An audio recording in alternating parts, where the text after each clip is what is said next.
The federal district court, whose judge is hearing this case right now, said, and I'm quoting, that the administration has provided no evidence linking Abrego Garcia to MS-13 or any other terrorist activity. I'm not vouching for the man. I'm vouching for his due process rights. Sir. No, Madam Secretary, with respect. I would suggest that you defend and stand alongside the victims of illegal crime. This is political rhetoric. Citizens who live here and are United States Americans. I would suggest you advocate for them as hard as you do Madam Secretary, I know you're doing a political speech here. I get it. I'm asking questions of law. Senator Chris Van Hollen and Homeland Security Secretary Kristi Noem clashed in a tense hearing over the case of Kilmar Abrego Garcia and a unanimous Supreme Court order.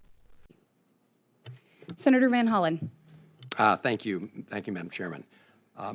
Madam Secretary, it's good to see you. Good to see you too. And I was glad to see in your recent testimony that you reaffirmed your obligations to uphold the Constitution of the United States.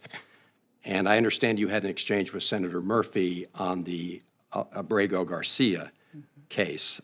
And so I'm just going to put the question directly to you. Are you or DHS doing anything to comply with the 9-0 Supreme Court order to facilitate his return to the United States? Just yes or no. This administration is following all federal court orders. Madam Secretary, this is a simple question. question. It's the president's prerogative on conversations that Madam happen Chair, with the president of El Salvador. I ask a simple question. We have a limited amount of time. I just asked you, Madam Secretary, whether or not you or the Department of Homeland Security are taking any action to facilitate the 9-0 Supreme Court decision to facilitate his return. This is a very simple question. Are you taking any action to facilitate his return, or are you not? This administration is following and complying with all federal court orders so, to make sure that we So you are, because the court ordered that you facilitate his return, so you are facilitating his return. Sir, Senator, thank you for the question, but what I would Madam tell you Secretary, is that we are following court orders Madam and Secretary, that your advocacy for a known terrorist is alarming to me. Madam Secretary. It's alarming to me because he's a human smuggler. Madam he's Secretary, I'm going to have to reclaim and my a terrorist, and he's not a U.S. citizen. He's a citizen of El Salvador, and he's home. If he were to come back Madam here, Secretary, we would take him immediately all right, back I'm going to have Salvador. to, Madam Secretary, you should know a couple facts then, which is, number one, in 2019, the immigration court said that he should not be returned to El Salvador because it would put his life in danger. The Trump administration at the time did not appeal that decision. After that, he got a work permit and was working legally in the United States of America. This is also why the district court and the appellate court and the Supreme Court have ruled as they have. I suggest that rather than make these statements here, that you and the Trump administration make them in court under oath, because despite what you just said, the federal district court, whose judge is hearing this case right now, said, and I'm quoting, that the administration has provided no evidence linking Abrego Garcia to MS-13 or any other terrorist activity.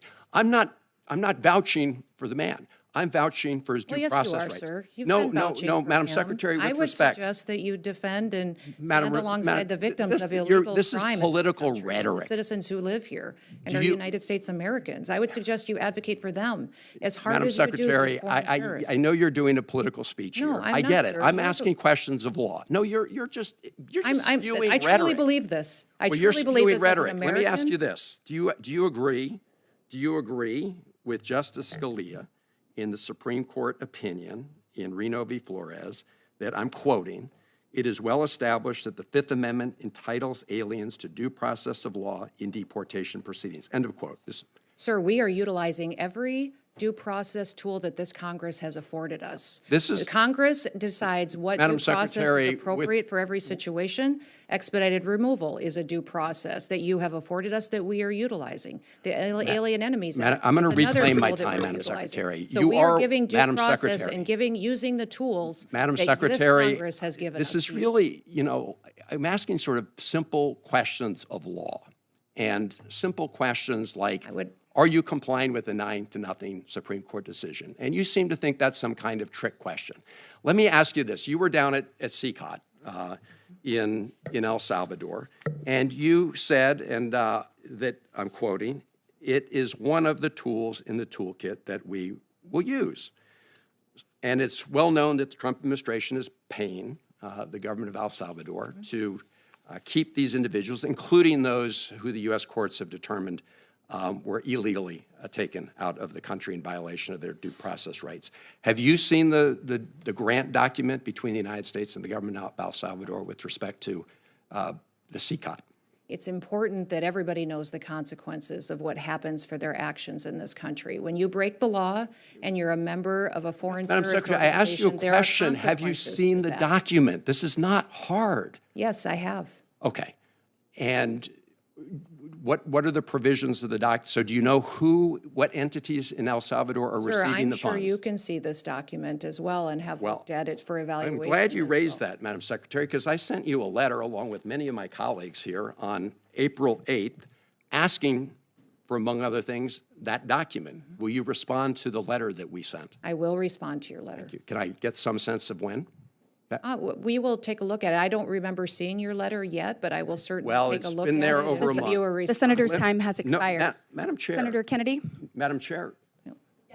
Madam The Secretary. Secretary, I have some additional questions. No, related sir, to that's up prior to cap- you to manage that time. Senator Kennedy? Madam Well, I need a Secretary. little help from a chair that respects the members of the Madam committee. I'm sorry, Madam Secretary. Chair. This is You pretty At the center of the dispute is whether the Department of Homeland Security is actively complying with that 9-0 Supreme Court ruling directing the government to facilitate Abrego Garcia's return to the United States. Van Hollen pressed for a clear yes or no, arguing the issue is about due process, not the man himself. He pointed to a 2019 immigration court decision that blocked Abrego Garcia's deportation to El Salvador over safety concerns, noting the government did not appeal and later granted him a work permit. Noem maintained the administration is following all federal court orders, but accused the senator of defending a dangerous individual, describing Abrego Garcia as a terrorist and human smuggler. A federal district judge has since said the administration presented no evidence linking him to MS-13. The exchange highlights a broader constitutional question, whether non-citizens are entitled to Fifth Amendment due process protections in deportation proceedings, a principle the Supreme Court has previously affirmed.